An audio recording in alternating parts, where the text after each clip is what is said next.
अस्सलामु अलैकुम वरहमतुल्लाहि तआला वबरकातुहू। अल्हम्दुलिल्लाहि वकफ़ा वसलामुन अला हबीबिहिल मुस्तफ़ा अम्मा बाद। कुरान पाक के अजायबात में से बहुत सारी ऐसी चीज़ें हैं, ख़ास तौर पर आज एक बात मैं आपके सामने जिक्र करता हूँ। जिस दौर में हम जिंदगी गुजार रहे हैं, करीब है कि दज्जाल के फितने नमूदार हो सकते हैं। दज्जाल के आने के औकात करीब तर बताए गए हैं, लेकिन उसमें एक चीज ये भी है, एक अलामत ये भी मैं आपको बताऊं, दज्जाल उस वक्त जाहिर होगा जब उसके बारे में जिक्र करना छोड़ दिया जाएगा, यानी उलमा बयान करना बंद कर चुके होंगे, अवेयरनेस नहीं होगा। इसीलिए जब तक दज्जाल के बारे में बेदारी कायम रहेगी, उम्मीद ये है कि वो जाहिर नहीं होगा। हुजूर पाक सल्लल्लाहु तआला अलैहि वसल्लम के जमाने में एक सहाबी हजरत तमीम दारी, वो समंदर के सफर पर थे और उनकी कश्ती अचानक टूट गई या फिर रास्ता भटक गई, और वो रास्ता भटक करके किसी एक ऐसे जजीरे पर जाकर लगी जो अनजान था, जजीरा आइलैंड। और वहां हजरत तमीम दारी जाते हैं तो देखा अजीब व गरीब किस्म की मखलूक, और पहले वहां पर उन्होंने एक औरत को देखा जो काफी लंबे बालों से वहां पर जकड़ी हुई दिखती थी। और उसके बाद पूछा गया कि ये कौन से हम जजीरे में आ गए और ये कहाँ की मामला था। तो फिर हजरत तमीम दारी को ले जाया गया अंदर एक जगह पर, एक शख्स के सामने को बड़ी भयानक शक्ल का वहां मौजूद था। तो उसने हजरत तमीम दारी को पूछना शुरू किया कि तुम कहां से आए? अरब से आए। फिर हजरत तमीम दारी ने कहा मैं अरब से आया हूं, आखिरी रसूल आ चुके मोहम्मद सल्लल्लाहु तआला अलैहि वसल्लम। हजरत तमीम दारी ने कहा हाँ, मैं उनका गुलाम हूं। फिर उस शख्स ने निशानियां पूछी।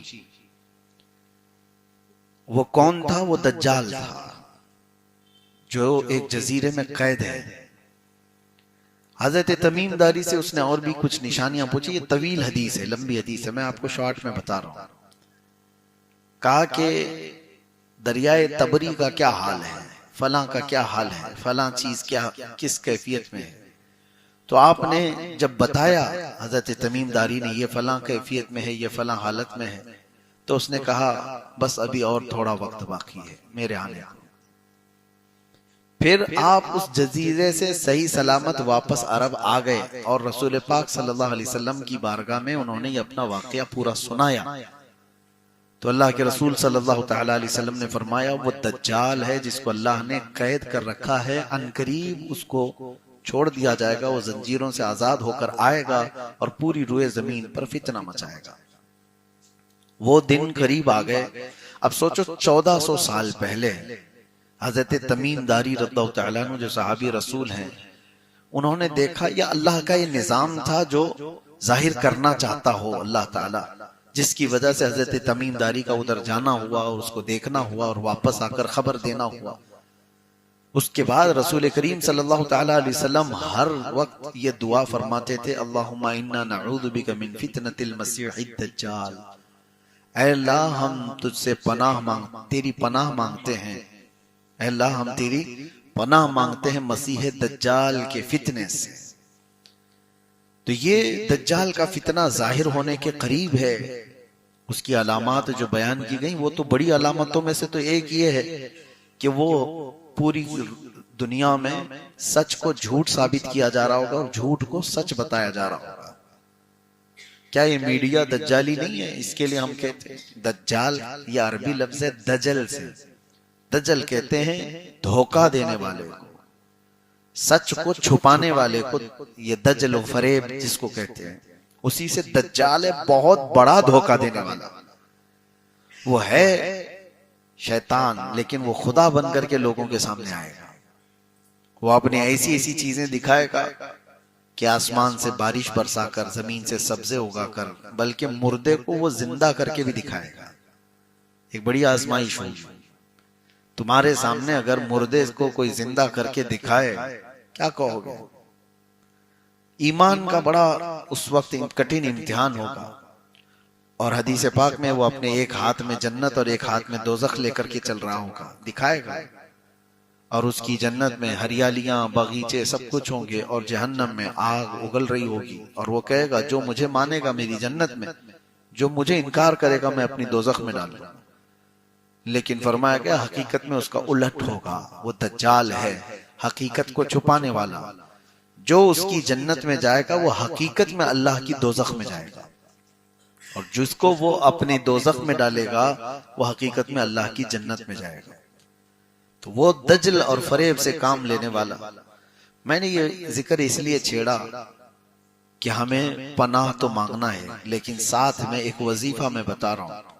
अल्लाह के रसूल सल्लल्लाहु तआला अलैहि वसल्लम ने इरशाद फरमाया, जो रोजाना सूरह कहफ की शुरू की 10 आयतें तिलावत करेगा, अल्लाह उसे दज्जाल के फितने से महफूज फरमाएगा। याद तो करना होगा, हर मुसलमान को चाहिए। 15वें पारे में सूरह कहफ है, अल्हम्दुलिल्लाहिल्लज़ी अंज़ल अला अब्दिहिल किताब व लम यजअल लहू इवजा। यहाँ से वो पूरा सफा खत्म हो जाता है। 10 आयतें ये अगर याद हो तो फरमाया गया दज्जाल के फितने से अल्लाह उसको महफूज रखेगा। बाकी आपको मैं बताऊं, एक ही दौरे में वो ईरान से होकर गुजरेगा। अभी ईरान का बड़ा जिक्र चल रहा है, और हदीस पाक में फरमाया गया इस्फहान, ईरान में एक इलाका है इस्फहान, उसको अस्फहान भी कहते हैं, इस्फहान भी कहते हैं। अस्फहान एक मशहूर इलाके का नाम है। आपने अपने मुंबई के सय्यद वली कामिल हजरत बहाउद्दीन शाह बाबा के नाम सुने होंगे, वो भी अस्फहानी है। बहाउद्दीन शाह अस्फहानी सुना होगा। अस्फहान ईरान का एक शहर है। रसूल पाक सल्लल्लाहु तआला अलैहि वसल्लम फरमाते हैं, सिर्फ वहां से अस्फहान से 70,000 यहूदी उसकी जमात में शामिल होंगे।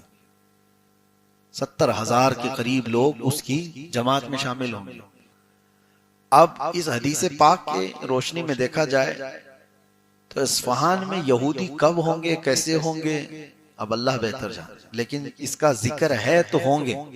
और दज्जाल आएगा तो एक बड़ी जमात। और दूसरी एक और रिवायत है कि उसकी फौज में कसरत से औरतें होंगी।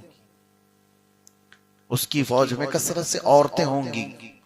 औरतों को कोई भी बाबा आज ठग लेता है तो दज्जाल क्यों नहीं ठगेगा? हाँ, यहाँ सारे बाबाओं के पास भीड़ अगर किसी की है तो किसकी है? औरतों की है।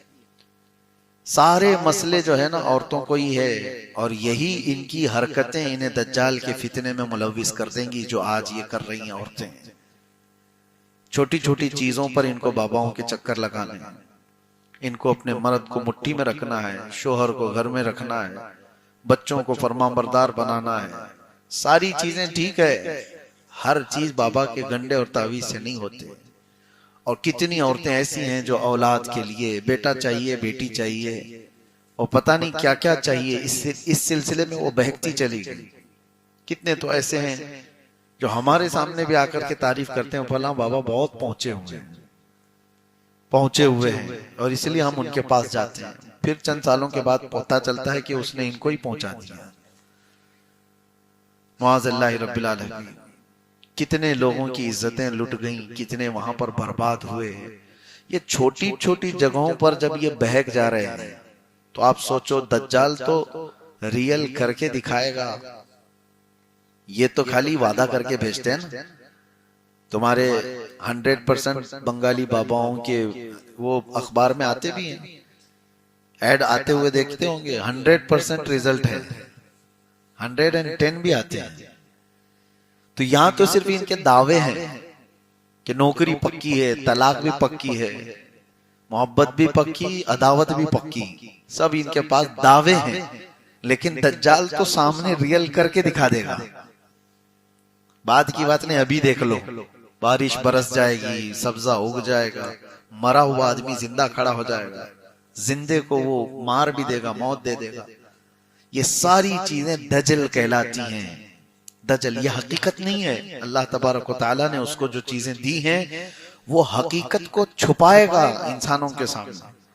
और इसलिए हदीस पाक में बार बार इसके मुतालिक अवेयरनेस पैदा किया गया है कि ऐसे सख्त इम्तिहान में तुम्हें साबित रहना कितना बड़ा कठिन मामला है। और हुजूर ने फरमाया आदम अलैहिस्सलाम से लेकर कयामत तक आने वाले जमाने तक इससे बड़ा कोई फितना रुए जमीन पर नहीं होगा। दज्जाल के फितने से बड़ा फितना, सबसे बड़ा फितना है रुए जमीन का ही, उससे बड़ा फितना, और जिससे रसूलुल्लाह पनाह मांग रहे हो, हुजूर पाक सल्लल्लाहु ताला अलैहि वसल्लम पनाह मांगते हो रोजाना, तो फिर वो कितना खतरनाक फितना होगा। और हम लोग अभी आसानी से इसको सुन करके ऐसे ही गुजर जाते हैं। डरो कहीं ऐसा ना हो कि उस वक्त लोग देखा देखी माल के चक्कर में, शोहरत के चक्कर में उसके पीछे लग जाएं। हाँ, उसकी एक बात ये भी बताई गई, माल चाहिए तो वो भी उसके पास मिलेगा, फेम चाहिए वो भी उसके पास मिलेगा, पावर चाहिए, तख्त हुकूमत वो भी उसके पास मिल जाएगा, बहुत जल्दी जल्दी वो चीजें दे देगा। तो इन तमाम चीजों के जो भिखारी हैं वो बहुत जल्दी चले जाएंगे, पैसे के, पावर के, शोहरत के। ये ख्वाहिशात जिसकी हैं वो दज्जाल की फौज में ऑटोमेटिक शामिल हो जाएंगे, और जिनको आखिरत का डर होगा वो बचे रहेंगे, अल्लाह तबारक व तआला का खौफ होगा वो बचे रहेंगे। बाकी यहाँ तो हजारों को आप देखते हैं, हम कोई थोड़े से भी पैसे बांट रहा हो तो उसके यहाँ तो भीड़ लगी जाती है। कोई अगर पावर देने की बात करे तो उसके पास आगे पीछे तो घूमने वालों की कतार लगी जाती है। तो दज्जाल के साथ जब ये सारे ऑफर मिल रहे हो तो कितने लोग जा रहे होंगे। अल्लाह हमारी हिफाजत फरमाए। सूरह कहफ के मुतालिक इसलिए मैंने कहा, इसमें अल्लाह ताला ने कुछ ऐसे नौजवानों का जिक्र फरमाया है जो अपना ईमान बचाकर बादशाह से निकल गए थे। वो कितने थे, 7 थे या 8 थे, अल्लाह को उनकी तादाद बेहतर मालूम, कितनी है वो अल्लाह बेहतर जानता है। एक बात यह है, सूरह कहफ कब उतरी वो भी मैं बता दूं। यहूदी आए थे 3 सवालात लेकर के हुजूर सल्लल्लाहु अलैहि वसल्लम के पास। बहुत तवज्जो से सुनिए इस चीज को। 3 सवालात लेकर के आए थे और उस वक्त रसूल करीम सल्लल्लाहु ताला अलैहि वसल्लम से उन्होंने ये पूछा था, उसमें से एक सवाल ये था, असहाबे कहफ कितने थे, असहाबे कहफ कितने थे। तो हुजूर सल्लल्लाहु अलैहि वसल्लम ने क्या फरमाया, कल आओ मैं बताता हूं। क्या फरमाया, कल आओ मैं बताता हूं। वो चले गए, कल आए, हुजूर सल्लल्लाहु अलैहि वसल्लम वही के इंतजार में थे कि अल्लाह ताला कुछ वही नाजिल फरमाएगा, मैं जवाब दूंगा। वही आई नहीं। दूसरे दिन वो आए तो हुजूर ने फिर उनको भेज दिया, कुरान की वही आई नहीं, तुम जाओ फिर मैं कल बताऊंगा। यहां तक के 15 दिन गुजर गए, जिब्राइल अमीन कोई वही लेकर नहीं आए। रसूल पाक सल्लल्लाहु ताला अलैहि वसल्लम गमगीन हो गए कि मुझसे कोई ऐसी चीज हो गई कि अल्लाह नाराज है। वही का सिलसिला रुक गया। अब सुनो, उसके 15 दिन के बाद आई वही, लेकिन ये पूरी सूरह कहफ, और उसमें एक आयत अल्लाह ने बयान फरमाई कि अपने नबी को तालीम देते हुए हम सब के लिए भी अल्लाह फरमाता, वला तक़ूलन्ना लिशैइन इन्नी फ़ाइलुन ज़ालिका गदा इल्ला यशा अल्लाह। ऐ रसूल, हरगिज हरगिज ये मत कहना कि कल मैं ये करने वाला हूं, हरगिज मत कहना। हुजूर ने क्या फरमाया था यहूदियों से, कल आना बताऊंगा। अल्लाह फरमाता हरगिज ये मत कहना कि कल आना या कल मैं ये करने वाला हूं, बल्कि जब भी कल की बात आए तो कहना इंशाअल्लाह। ये अल्लाह ने तालीम फरमाई, इल्ला इंशाअल्लाह, हाँ मगर अल्लाह चाहे तो ये हमारी जिंदगी का भी मामूल हो। अब हम इंशाअल्लाह कहते हैं तो लोग कहते हैं पक्का बोलो ना। इंशाअल्लाह का मतलब क्या है? आपको ऐसा लगता है शक है तो बोलता है आदमी? नहीं मेरे अजीजों, जो यकीन की बात हो उसको भी इंशाअल्लाह कहा जाए। आपको अगर किसी ने बुलाया दावत में, आपको क्या कहना है? हाँ मैं इंशाअल्लाह आऊंगा। तो सामने वाले को ऐसा क्यों फील हो रहा है कि ये इंशाअल्लाह बोल रहा है, टालने वाला तो नहीं? ऐसा नहीं है, ये माहौल, ये मेंटेलिटी बनी हुई। बल्कि यकीन वाला जो तुम्हारा मामला होगा उसके लिए भी आप इंशाअल्लाह का ही इस्तेमाल करें। ऐसा होता था हमारे साथ। हम जब मिस्र गए थे शुरू में हमारे हॉस्टल से जो कॉलेज जाने की बस होती थी, 80 नंबर की बस होती थी, वो जाती थी। शुरू में जब जाके खड़े हुए, हमको मालूम नहीं था, तो हम ड्राइवर से पूछते कि मदीना नस्र जाएगी ये, यानी हमारे कॉलेज जहां पर है। ड्राइवर कहता इंशाअल्लाह। तो हम मुंह देखते खड़े हो जाते कि ये जाएगा भी कि नहीं जाएगा, इंशाअल्लाह क्यों कह रहा है। तो ये यहाँ का मिजाज बना हुआ था। और वहां अरबों का हाल ये है कि यकीन वाली चीज भी, उसको जाना ही है वहां पर, वहीं जाने की बस है वो, उसके बावजूद भी वो कहता है इंशाअल्लाह बेइज़्निल्लाह। ये मुसलमानों की आदात में से है, सिफात में से है।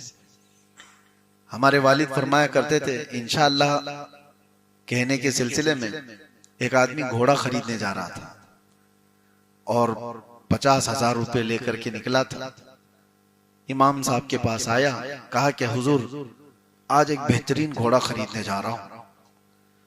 तो हजरत ने कहा इंशाअल्लाह कहो।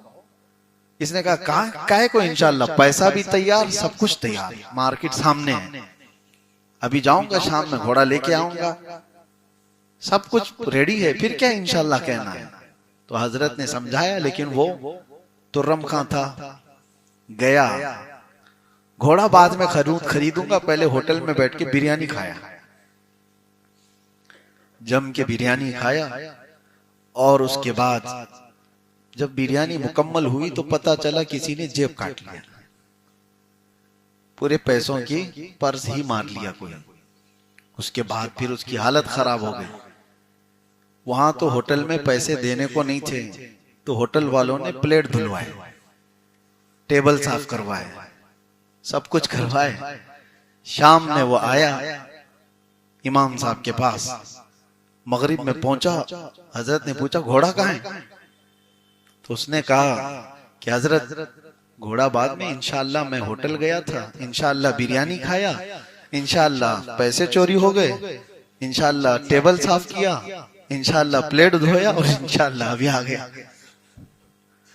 अब जिंदगी भर इंशाअल्लाह है। तो ये आपको इसलिए मैं अर्ज कर रहा हूं कि तुम्हारे साथ कोई हादसा हो जाए उसके बाद सीखोगे नहीं, बल्कि इंशाअल्लाह में वो ताकत है। हजरत सुलेमान अलैहिस्सलाम के मुतालिक फरमाया, उन्होंने एक बार ये कहा था, उनकी 100 बीवियां थी, आता आज की रात में सारी बीवियों के पास जाऊंगा और हर एक से एक एक मुजाहिद पैदा करूंगा। वो नबी थे, नबी की कुव्वत और ताकत 100 मर्दों से ज्यादा हो। उन्होंने कहा, लेकिन इत्तेफाक ऐसा हुआ कि आप सारी बीवियों के पास गए भी, मुलाकात भी हुई, किसी भी बीवी को हमल नहीं ठहरा सिवाय एक के। 99 बीवियों को नहीं और एक को, और उससे भी ये पता चलता है कि निहायत ही कमजोर बच्चा पैदा हो। और फिर रब तबारक व तआला की तरफ से तलकीन तालीम करते हुए सुलेमान अलैहिस्सलाम को कहा गया कि अगर तुम जाने से पहले इंशाअल्लाह कहे होते, हर बीवी से तुम्हारे मुजाहिद ही पैदा होता। नबियों के लिए तालीम है तो फिर आम लोगों के लिए क्या है। तो सूरह कहफ जो उतरी वो भी इसी बात पर आई थी। बहरहाल अल्लाह तबारक तआला ने उसमें 7 नौजवानों का जिक्र किया, या 8, जितने भी थे, वो 7 थे या 8 थे, अल्लाह को उनकी तादाद बेहतर मालूम। और वो ऐसे लोग थे जिन्होंने अपना ईमान बचाया था उस बादशाह से, जो बादशाह उस वक्त बुत परस्ती में था, कुफ्र और शिर्क में मुब्तला था। और ये वो लोग थे जो दीन ईसा पर थे, ईसा अलैहिस्सलाम के सच्चे दीन पर कायम थे। और एक गार में जाकर के सोए तो अल्लाह ने उनको 300 साल तक की नींद दे दी। 300 साल के बाद उठे। उसका जिक्र सूरह कहफ में है कि वो कैसे सो रहे थे।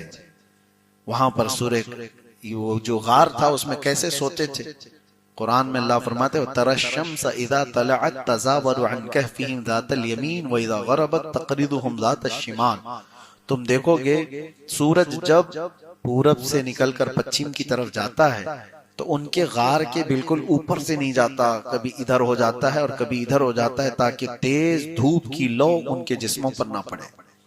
300 साल तक सूरज की गर्म तपिश से भी अल्लाह उनकी हिफाजत फरमाए। वो असहाबे कहफ थे। ईमान बचाने की जिन्हें फिक्र थी, अल्लाह ताला ने उनको 300 साल तक बचा रखा। ठंडियां, गर्मियां और दूसरे मौसमों के थपेड़ों से अल्लाह ने उनकी हिफाजत की। 300 साल के बाद वो उठे भी, और उसके बाद अच्छा उनके साथ एक कुत्ता भी था, वो भी साथ सो रहा था, कितमीर, जिसका जिक्र कुरान पाक में आया। फिर वो लोग जब उठे तो जिस जमाने में उठे थे उस वक्त तो बादशाह ईमान वाला था। पहले जो बादशाह था वो दकियानूस, और बाद में जो बादशाह था वो बेदरूस। इसने दुआ भी की थी अल्लाह की बारगाह में कि अल्लाह मेरी रियाया आखिरत का इनकार कर रही है, तो ऐसी कोई निशानी बता दे ताकि लोगों के आखिरत पर यकीन बढ़ जाए। बादशाह की दुआ कबूल हुई और असहाबे कहफ को 300 साल बाद अल्लाह ने दोबारा उठाया, और उनके उठाए जाने का और फिर ये सब तज़किरा मशहूर हो गया। तो बादशाह और उनकी सारी रियाया ने आखिरत पर यकीन का ऐसा पुख्ता यकीन किया। फिर असहाबे कहफ को दोबारा उसी गार में सोने का हुक्म हुआ, या वो सो गए तो अल्लाह ने फिर से उनको नींद गहरी दे दी। आज तक वो सो रहे असहाबे कहफ, और अल्लाह तबारक व तआला फरमाता है कि तुम उन्हें देख नहीं सकोगे। अल्लाह तबारक व तआला फरमाता है कि तुम उन्हें देख नहीं सकोगे। लवित्तलअत अलैहिम लवल्लैत मिनहुम फिरारा, अगर तुम में से कोई उन्हें देख लेगा तो पीठ फेर कर भाग जाएगा। उनका रौब अल्लाह ने कहफ में रखा है, गार में। और एक रिवायत ये भी है कि बादशाह ने सोने के ताबूत बनाए और उसमें उनके जिस्मों को रखा गया। लेकिन 2 ही दिन के बाद वो ख्वाब में आए, बादशाह से कहा कि हमें इस सोने के ताबूत से हटाओ, जिस जमीन पर हम सोए थे उसी पर हमें सुलाओ। फिर वो सोने के ताबूत अलग कर दिए गए, और फिर वहां पर जिस जमीन पर वो थे उसी जमीन पर उन्हें रख दिया गया, और फिर गार को बाहर से बंद कर दिया गया। लेकिन कुरान में एक जिक्र ये भी मिलता है कि जिस दिन वो अंदर गए और सोए उस दिन की तारीख रकम कर ली गई, और हर साल उस तारीख पर बादशाह और सारी रियाया वहां जमा होते और वहां इबादत करते। यही तो औलिया कामिलीन के वफात के दिन सुन्नी भी किया करते हैं। कुरान पाक से कि जो बुजुर्गाने दीन के इंतकाल का या फिर उनकी दुनिया से जाने का दिन है, उसके लिए बादशाह वक्त ने और उनकी रियाया ने मिलकर के वहां पर लनत्तखिदन्न अलैहिम मस्जिदा, उसमें जिक्र है कुरान पाक में, अल्लाह ताला ने फरमाया। बहरहाल ये जिक्र मैंने इसलिए किया है कि ऐसे नौजवान जब अपने ईमान की हिफाजत की फिक्र करने लग जाएं तो अल्लाह ताला फरमाता है इन्नहुम फितियतुन आमनू बिरब्बिहिम व ज़िदनाहुम हुदा। ये कुछ नौजवान थे जो अपने रब पर ईमान लाए तो हमने उनकी हिदायत ज्यादा कर दी। आज भी जो नौजवान जवानी की हालत में ईमान की फिक्र करता है, अल्लाह उसकी हिदायत को इजाफा कर देता है, उसकी हिदायत के रास्ते और खोल देता है। एक बार नौजवान कोई फिक्र तो करे कि अल्लाह मेरा ईमान बचा दे, अल्लाह मेरा ईमान महफूज कर दे। सीरियसली, ये तो जुबानी नहीं कह रहा हूं, सीरियसली अगर किसी को फिक्र हो तो रब तबारक व तआला उसकी हिदायत के रास्ते और खोल देता है, बचने के रास्ते बहुत बना देता है, और उसकी हिदायत के रास्ते इतने होते हैं कि वो खुद अंदाजा नहीं कर सकता। अल्लाह करीम हम सबको सिराते मुस्तकीम पर चलाए और हिदायत पर गामजन रखे। मौला करीम दज्जाल के फितनों से हमारी हिफाजत फरमाए। व आखिर दावाना अनिल हम्दुलिल्लाहि रब्बिल आलमीन।